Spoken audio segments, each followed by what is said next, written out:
Saya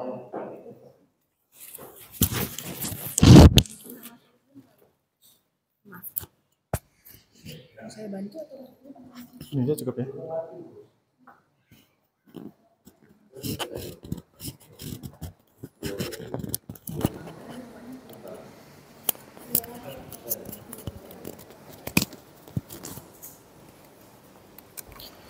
Tes. Assalamualaikum warahmatullahi wabarakatuh. Thank you so much for the President of HARICOL, the committee, and also the participants. I will mix English and Bahasa Indonesia. Yep. On this occasion, I'd like to provide you with this very warm discussion in this issue in the current 21st century regarding to the multicultural, intercultural competence. So, infusing intercultural competence in general English material best practice.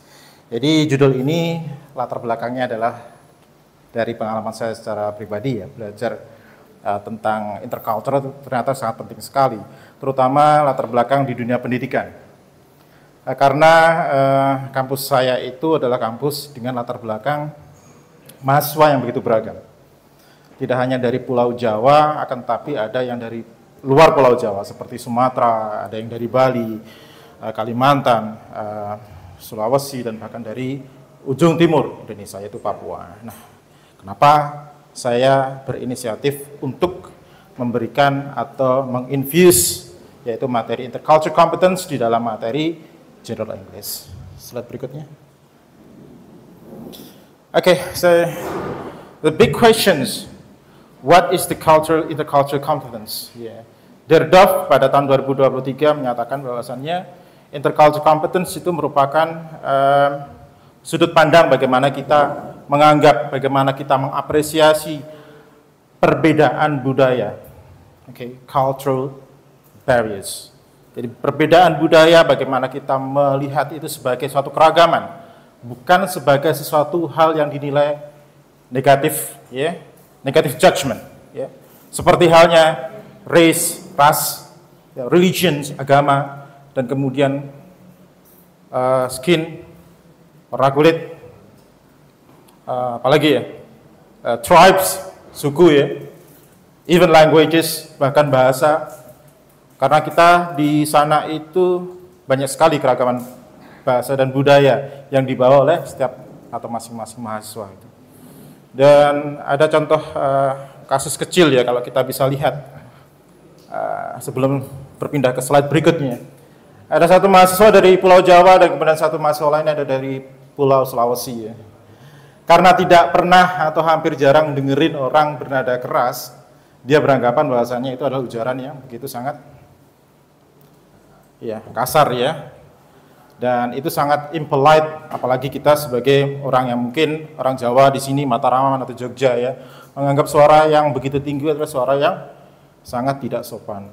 Nah, hal itu didasari karena apa? Karena ketidaktahuan dari mahasiswa tersebut bahwasanya orang Sulawesi memang berkata demikian untuk memberikan informasi secara jelas. Bukan berarti itu adalah satu insulting, suatu penghinaan atau hal yang bahkan tidak sopan. Slide berikutnya. Background of the study. The evolving landscape of higher education is characterized by increased recognition of the importance preparing students for the complexities of interconnected global world, and the second is cultivate a deeper understanding of intercultural nuances, fostering the skills essential for effective communication, the diverse and globalized society in 21st century. And the last element is, in the dynamic landscape of higher education, preparing students for the challenges of an interconnected world is paramount. Jadi kalau kita bisa rangkum, sebagaimana as I said earlier, bahwasanya pentingnya memahami intercultural itu sangatlah menjadi satu hal dasar pondasi kita untuk menghargai keragaman budaya masing-masing. Jadi abad 21 ini sangat begitu penting karena abad 21 itulah abad yang sangat cepat pergerakan informasi, teknologi, dan lain sebagainya sangat cepat.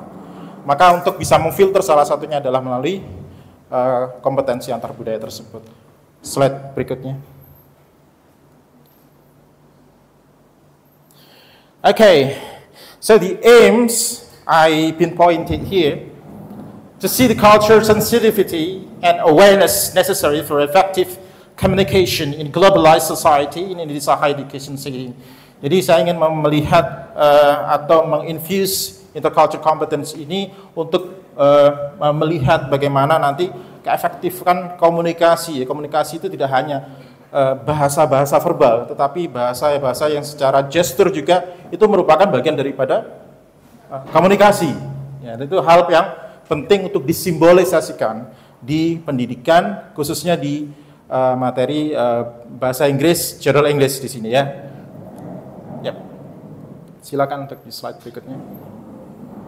Nah, di dalam General English ini, karena di dalam buku yang saya gunakan itu ya, itu ada materi yang berkenaan dengan melihat perbedaan orang-orang Jepang, ya, orang-orang Arab, dan kemudian orang-orang Eropa dan lain sebagainya.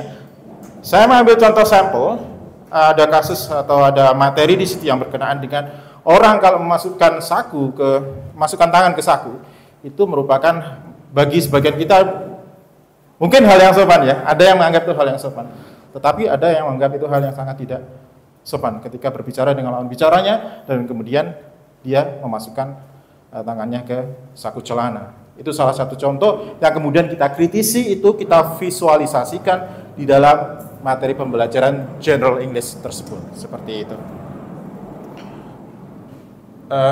Silakan lanjut.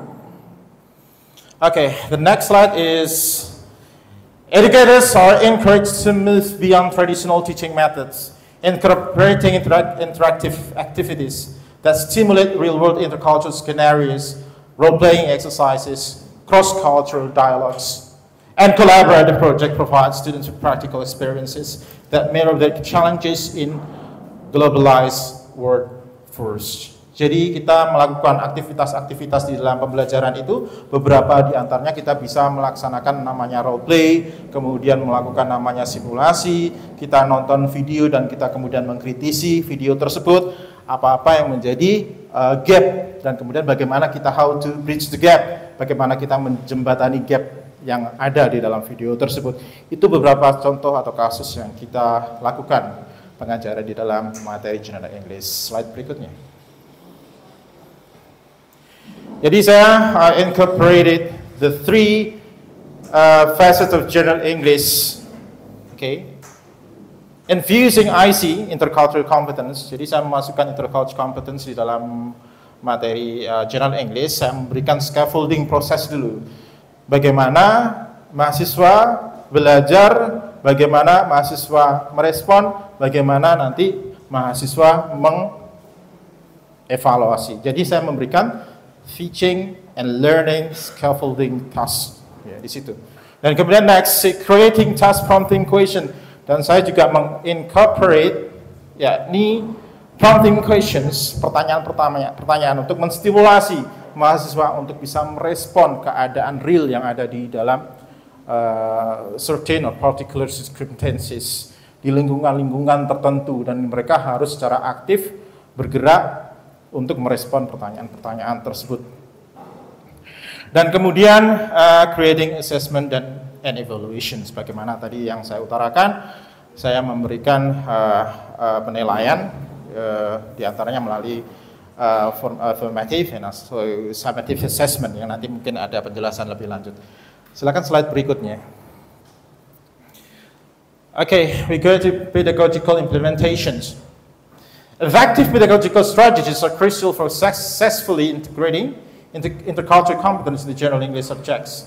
Educators should employ various instructional methods to address diverse learning styles and preferences. We incorporate scaffolding teaching and learning due to infusing intercultural competence into General English subjects. Some general topics about foreign cultures were infused intercultural aspects such as empathy, active ICC, the cultural competence, motivations and global attitude, and also experience facets. Jadi saya memasukkan aspek-aspek intercultural competence berdasarkan paradigma ya yang diutarakan oleh Deardorff pada tahun 2023. Di antaranya adalah empathy, mempunyai rasa empati, ya, aktif mendengarkan, menyertakan intercultural competence, kemudian ada motivasi di situ, global attitude, kita bersikap tidak hanya secara lokal, tapi kita melihat pandangan secara luas, secara worldwide, ya, global attitude, dan kemudian pengalaman, ya, setelah kita mengalami pembelajaran dengan menginfuse intercultural competence di dalam materi General English. Slide berikutnya. Beberapa prompting question ini hanya sampel yang sederhana yang saya utarakan. I provided them with this simple questions. For example, how do you perceive the Japanese maintaining the traditional culture dimensions in the following pictures? Jadi saya memberikan gambar di situ dan kemudian setelah visualisasi gambar yang saya perlihatkan ya di dalam teks tersebut, di dalam slide tersebut, kemudian saya memberikan pertanyaan. Bagaimana kamu menganggap ya orang Jepang itu, apakah mereka benar-benar menjaga kebudayaannya mereka sekarang seperti itu ya? Nah itu akan kita lihat, akan kita compare dengan orang atau keadaan atau situasi yang dihadapi oleh mahasiswa di lingkungan mereka masing-masing. Seperti halnya mahasiswa dari Jawa, apakah tetap mereka menjaga traditional cultural traditional dimensions ya yang ada di lingkungan mereka. Contohnya di Banyuwangi itu pakaian yang dipakai untuk berangkat sekolah adalah pakaian tradisional. Maka jangan heran ketika Anda menemui anak-anak SD berangkat ke sekolah memakai pakaian hitam-hitam, mereka bukanlah dukun. Bukan dukun ya. Mungkin kita menganggap itu dukun, pakaiannya serba hitam, tidak. Tetapi itu adalah pakaian khas orang namanya Jawa Osing. Karena di sana beragam, bukan hanya Osing saja, saya adalah orang Jawa Mataraman, ada orang Bali, ada orang Madura. Berarti benar-benar beragam orang Banyuwangi itu ya. Nah, itu. Slide berikutnya. Ya, penilaian ini salah satunya saya meminta mahasiswa untuk mensubmit ya tugasnya di Facebook ya. Di Facebook itu dan kemudian dinilai sebagai portfolio assessment ya. Assessment portfolio yang dimana ketika mereka mengumpulkan respon-respon pertanyaan, jawaban-jawaban mereka di Facebook itu kemudian dikalkulasi menjadi portfolio assessment. Itu salah satu penilaian yang saya gunakan di dalam kegiatan General English tersebut. Nah, in using ICC challenges, while integrating intercultural competence into General English subject brings numerous benefits, it is challenging. Educators may encounter student resistance or need more support regarding time and resources. Furthermore, cultural sensitivity must be exercised to avoid reinforcing stereotypes on inadvertently marginalizing certain cultures. Ya, untuk mengapresiasi namanya budaya, keragaman budaya, tentu saja ada hambatan-hambatan yang kita alami. Bahkan dalam beberapa pertemuan yang lalu ketika saya melaksanakan praktek intercultural competence ini ya, bagaimana kemudian saya memberikan pertanyaan kepada mahasiswa tersebut, apakah orang yang ada di dalam percakapan tersebut, orang Jepang yang ada dalam percakapan tersebut merupakan representasi dari orang Jepang sekarang? Dan ada beberapa mahasiswa yang menjawab tidak, dikarenakan katanya orang Jepang itu identik dengan lebih kepada pendiam atau introvert. Nah, itu yang mereka anggap. Ini namanya apa? Prejudice.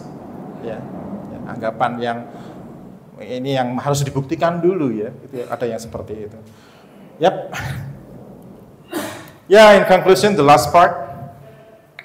In conclusion, is incorporating intercultural competence to general English subjects in higher educations we present for thinking approach to preparing students for interconnected world. So I emphasize preparing students for interconnected world. Pernyataan saya terakhir mewakili yang ada di dalam bacaan di sini, bahwasannya mahasiswa itu harus terhubung dengan daerah-daerah lain dengan dunia-dunia lain. Mereka saling mengapresiasi, valuing, appreciate, ya, dan disappreciate, jangan sampai tidak mengapresiasi. Demikian apa yang bisa saya utarakan. Thank you so much. Wassalamualaikum warahmatullahi wabarakatuh.